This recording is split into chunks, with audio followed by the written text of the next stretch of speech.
자, 양정철이 김경수를 어제 만났습니다. 자, 기가 찬 이야기를 했습니다. 김경수가 지금 1심에서 구속이 됐었습니다. 그러다가 지금 보석을 나온 상태에서 2심을 이렇게 하고 있지요. 자, 그런데 양정철은 김경수가 착하니까 드루킹의 지금 코가 끼어서 응대해 주다가 이런 순환을 겪고 있다. 짠하다. 즉 사람이 물러서 남 부탁이나 저 별 볼 일 없는 사람의 부탁도 거절하지 못하고 인간관계를 맺고 끊고 제대로 하지 못해서 지금 이 고생을 하고 있다. 짠하다라고 이야기를 했습니다. 정철은 지금 어나더 문재인입니다.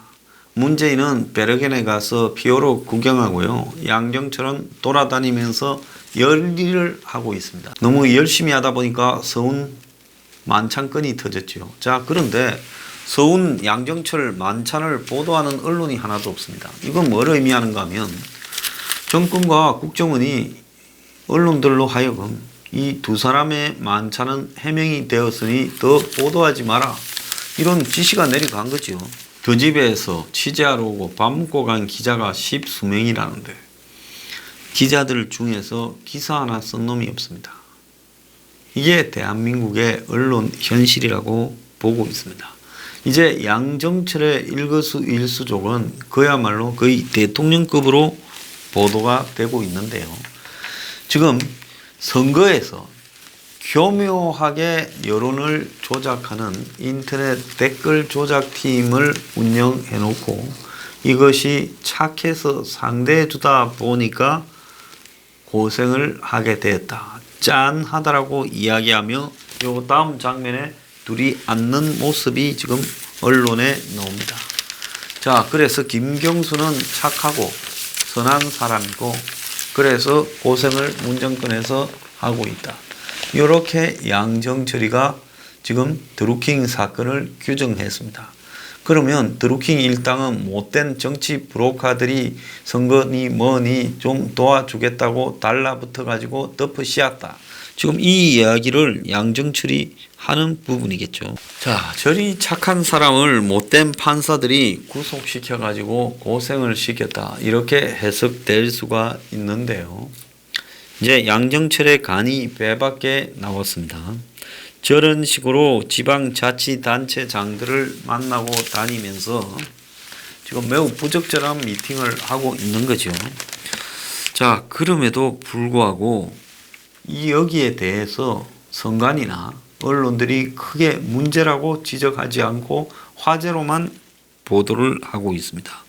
자, 문재인이 지방을 다니면서 이런저런 메시지를 전달할 수 없으니 양정철을 대신시켜서 아예 공개리에 백주 더 낮에 양정철을 통해 문재인이 하고 싶은 말을 지금 지방자치단체장에게 전달하고 있다. 이렇게 보고 있습니다.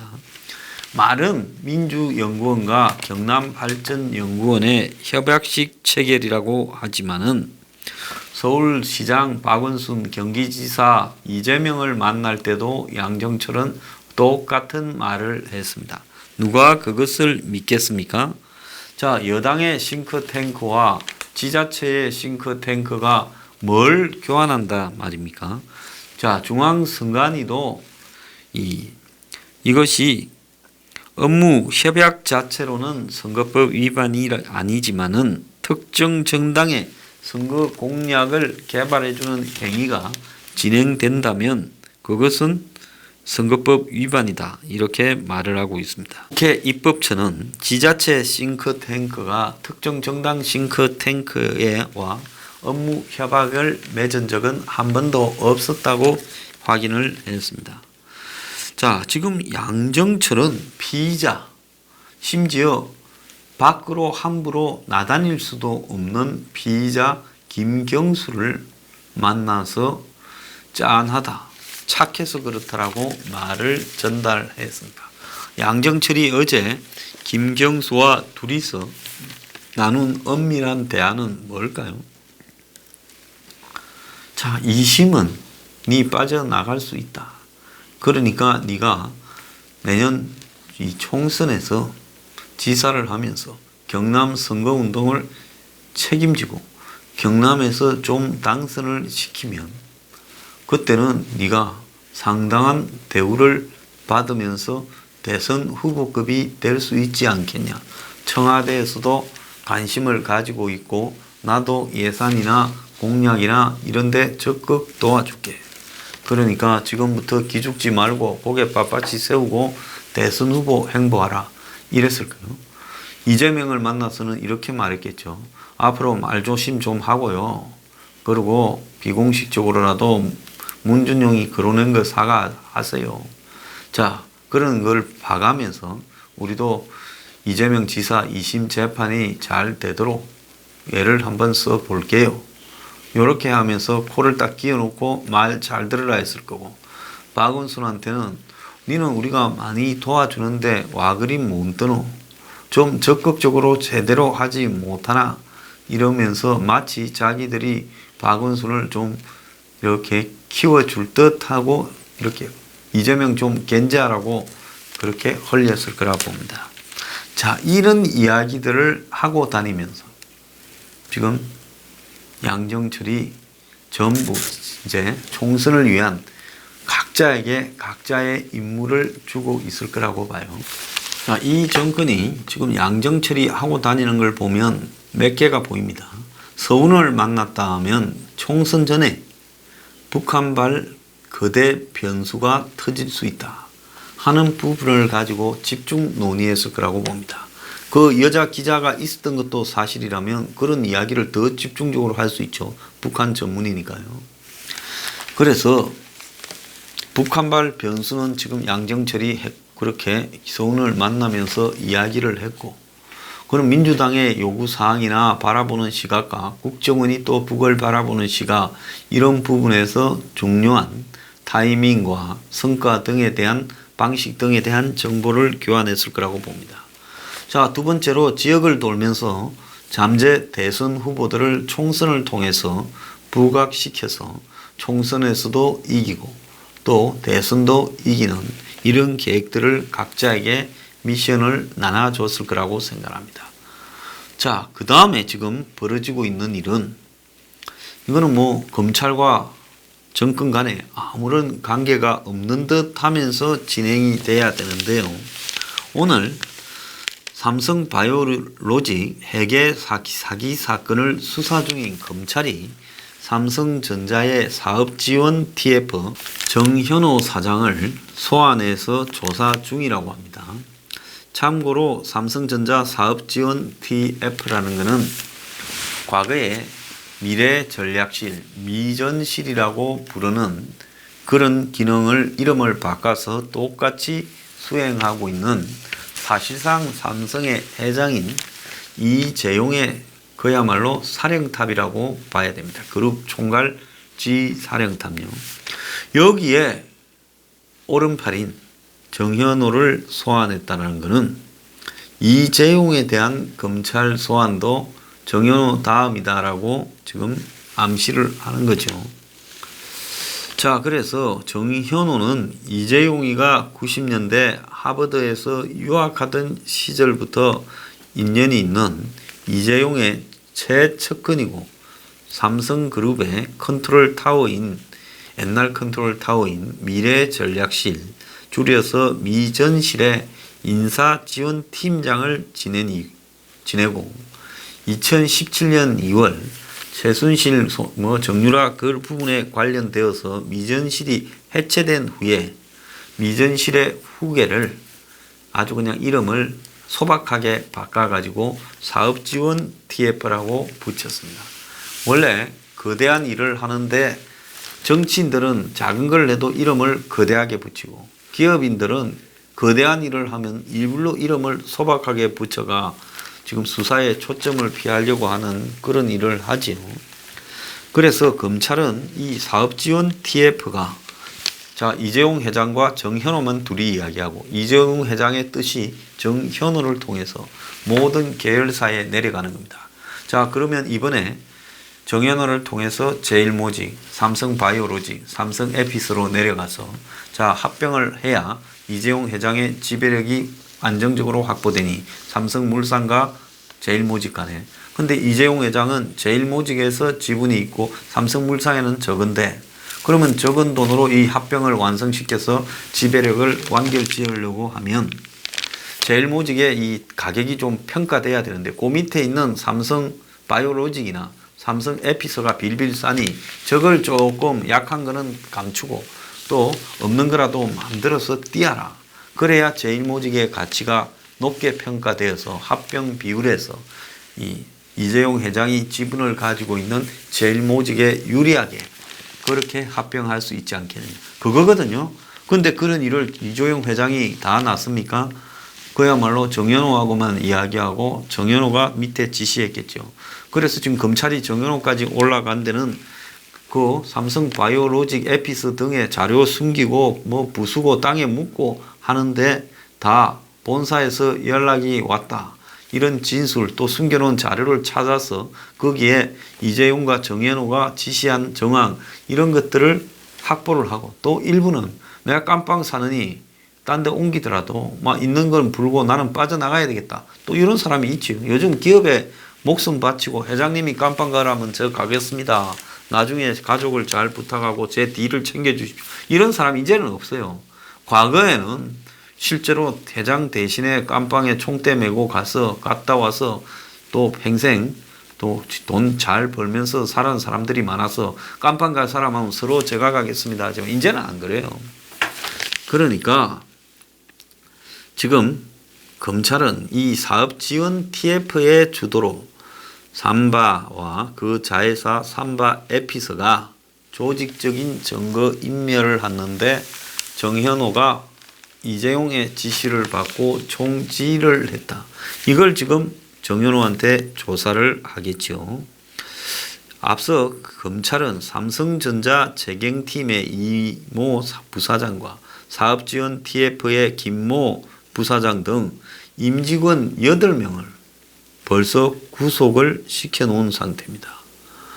그래서 삼성바이오 회계 사기 사건에 대한 수사가 예상이 되던 2018년 5월부터 회사 공용 서버를 공장 지하와 그리고 직원 자택에 숨기고 직원들 노트북이나 휴대전화 등에 좀 중요한 내용들을 삭제하는 일을 했다. 그래서 이제 정교 인멸에 가담했다. 이런 이야기죠. 제가 이 이야기를 장황하게 하는 것은 그러면 문재인은 이재용한테 뭘 얻으려고 하는 건가? 지금 아마 검찰은 정현호를 통해서 이재용의 턱밑까지 갈 겁니다. 자, 그래서 이번에 이재용이 지난번에 최순실 사태는 어차피 문정권이 그 이해를 다 취해버렸기 때문에 이재용을 좀 봐줄 수도 있다 해서 봐주는 분위기였고 또 올 초 또 최근까지 삼성전자 공장을 문재인이 가고 미래 사업으로 비메모리 반도체 삼성이 투자 고용 이야기하고 이렇게 하고 있어서 어느 정도 이제 덮고 수습하는가 했는데 저렇게 수사가 빨리 총알같이 이재용이 턱 밑으로 날아가고 있는 것은 정권이 이재용이 지금 이 합병 부분에서 진짜 다 지휘했다면 한 10년을 살려도요 살 수밖에 없습니다. 인수합병에서 내가 유리하게 돈을 벌려고 내가 지배권을 확보하려고 뻔히 알면서도 뻥 튀기고 또 불리한 거는 보도하지 않고 숨기고 또 가짜를 갖다가 넣어서 이렇게 포장하고 이렇게 해서 엉터리로 가치를 끼워서 했다면 인수합병 무효 소송이 걸릴 거고 그 다음에 주식 피해자들 소송이 지금 막 걸릴 겁니다. 자, 이러면 거기에다가 이재용은 이런 일을 총지휘했다 해서 한마디로 이제 구속되어서 가게 되면 한 10년 때릴 수도 있어요. 그러면 이 정권은 뭘 노리고 하겠느냐. 이재용을 지금 배제시키고 삼성을 뺏어 먹는다. 그래서 그게 되겠습니까? 그건 아닐 거라고요. 그러면 이재용을 봐주되 이재용에게 뭘 내놔라 하기 위해서 마지막 숨통까지 쪼는 식으로 가는가. 그러면 이재용에게 뭘 내놔라 할 것인가? 제가 봤을 때 내년 총선에 관련된 카드인 겁니다.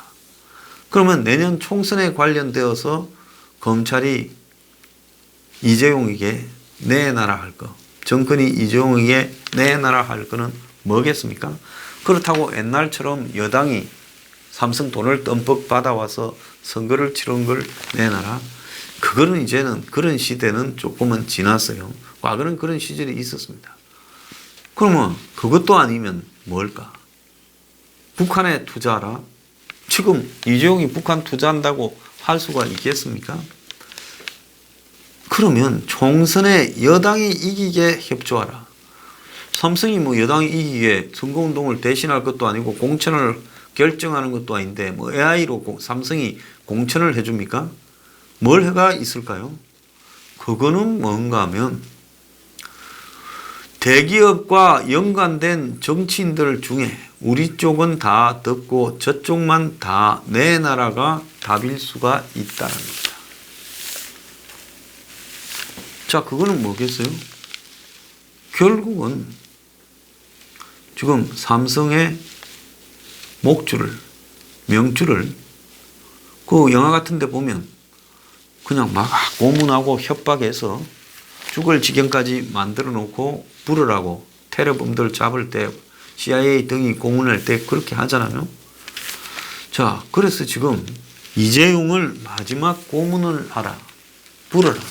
뭘 부냐? 저쪽 동네에서 돈 문 놈들 다 부르라. 지금 그걸 하려고 하는 게 아닌가? 저는 그렇게 지금 보입니다. 왜 그러면 그런 말을 하느냐? 지금 문재인 정권으로서는 선거에 이기는 것이 이거 말고는 다른 게 보이는 게 없어요. 너네 보고 우리가 돈 달라 안 할 거니까 너 살라면 저쪽에서 너네들이 인사한 내용 다 내놔라. 자, 과거 걸 내놔라겠죠. 그리고 우리 동네에 있는 사람들이 받은 거는 그럼 불지 마라. 자, 그러면 과거 이명박 박근혜 정권 9년 동안에 삼성에서 지금 인사하고 좀 한 거 적겠습니까? 많겠습니까? 막 상식적으로 생각할 때 적지 않을 수가 있어요. 자, 그 결과가 총선을 앞두고 하나씩 터져 놓는다면 이거 선거판 장사 되겠습니까? 그래서 제가 볼 때 아무리 생각해 봐도 지금 검찰이 이 대목에서 삼성을 어쩌자고 저런 수사를 하는 것일까? 제 생각에 지금 답은 뻔하다라는 생각이 듭니다. 자, 오늘 아침에 신문에 보면 윤지호 판 깔아준 방송 정치인 거기에 당한 후원자 수백 명 하는 기사가 나왔습니다. 자, 지금 후원금 집단 반환 소송이 이렇게 진행 중인데요. 제가 그분들을 비판하는 것은 절대 아니고 앞으로 좀 순진하게 살지 말기를 당부드립니다. 속는 것도요. 그것도 속는 사람 책임이 있어요. 자, 정치인이 앞에 나와서 설치고 경찰이 경호해주고 그리고 뭐 검찰이 비행기 표값 떼줬다. 그리고 윤지호가 큰 소리를 지르고 다니면서 나는 유일한 정인이다. 기자들 보고 말 똑바로 해라 하고 갑질도 이런 갑질이 없었습니다. 이런 슈퍼갑을 하니까 사람들은 이 사람은 뭔가를 많이 알고 있고 그래서 정권에서 비호를 하는구나. 특히 손석희나 김어준이나 안민석이나 김재동이가 윤지호를 막 불러다가 인터뷰를 했잖아요. 뭐 21몇 군데 짧은 한 달 만에 20몇 군데 나갔잖아요. 자, 그러니 당연히 사람들은 언론이 보도하고 또 안민석이는 국회에서 북 콘서트를 하면서 윤지호를 무슨 뭐 보호하는 모임인가 만들어 가지고 거기에 책임자 했잖아요. 자, 안민석이가 캐나다 가서 윤지호를 끌고 오든지 손학규가 김어준이가 대신 후원금을 쏘아서 낸 사람한테 배상을 해주든지 뭐 장난을 쳤으면 그런 맛이 좀 있는 거 아니에요? 손석희는 팩트 체크 좋아하는데 윤지호가 입고 놓은 대한항공 승무원복이 그게 대한항공 것도 아니고 보잉인가 하는 연극 것도 아니라면 그게 어디 강남에 네? 어디 술집에서 나온 것인지 팩트 체크 좀 했어야 되는 거 아닙니까? 아닙니까? 그럼 팩트 체크를 갖다가 하나도 안 하고 불러다가 그냥 저거들끼리 하다 보니 이런 사태가 벌어졌잖아요. 오늘날 좌파들이 얼마나 허접한가를 보여주는 지금 대표적인 사례 아닙니까? 김재동한테 1,550만 원. 제가 그 비밀을 밝혔지 않습니까? 1억 5,500만 원을 위에서 교육부에서 받아왔는데 그중에 10%를 김재동이한테 주다 보니까 1억 5,500만 원의 10%인 1,550만 원이 된 것 같습니다. 근데 이 사람들이 정부에 예산 신청을 할 때는 강사 수당으로 해당 10만 원에서 13만 원을 책정했다는 거죠. 실제로 지방자치대의 최고의 강사료는 아마 100만 원을 넘는 게 없을 거라고 봅니다. 실제로 법적이거나 현실적으로 감안을 했을 때요. 이렇게 해놓고는 1,550만 원을 줘버리고 서류상으로는 뭐 어떻게 처리하려 했어요? 10만 원씩 155번을 누가 왔다 간 걸로 가짜 서류를 만들려 했는지 진짜 궁금합니다. 자, 추경을 6억 7천만 원인가 해야 된다 해놓고 실제로 이 추경 내용에 보면 경제 성장 효과는 6조 7천억을 다 해도 0.1%밖에 안 되고 그 들어있는 내용을 보면 별 희한한 게 있어요. 박원순의 제로페이, 그 다음에 무슨 버추얼 리얼리티, VR 시설 조성, 문화시설 할인 25. 이 문화시설 할인이라는 건 박물관, 미술관 등 갔을 때 입장권 할인해 주는 거죠. 거기에다가 고성 산불 때문에 추경해야 된다 하더만은 산불 피해 복구비는 제로라는 겁니다. 그러니까 이 추경이라고 말을 붙여놓고 실제로는 그냥 이 돈 저 돈 다 또 나눠서 뜯어먹고 쓰자라는 거예요. 뭔 이따위 추경이 있어. 이거 할 필요가 없어요. 그냥 문재인이 총선 선심 사업이니까 이런 잡탕 추경을 한국당이 협조해주면 한국당은 문 닫아야 됩니다. 만약에 협조하면 망치 들고 가서 대못을 박아버려야 된다 생각합니다.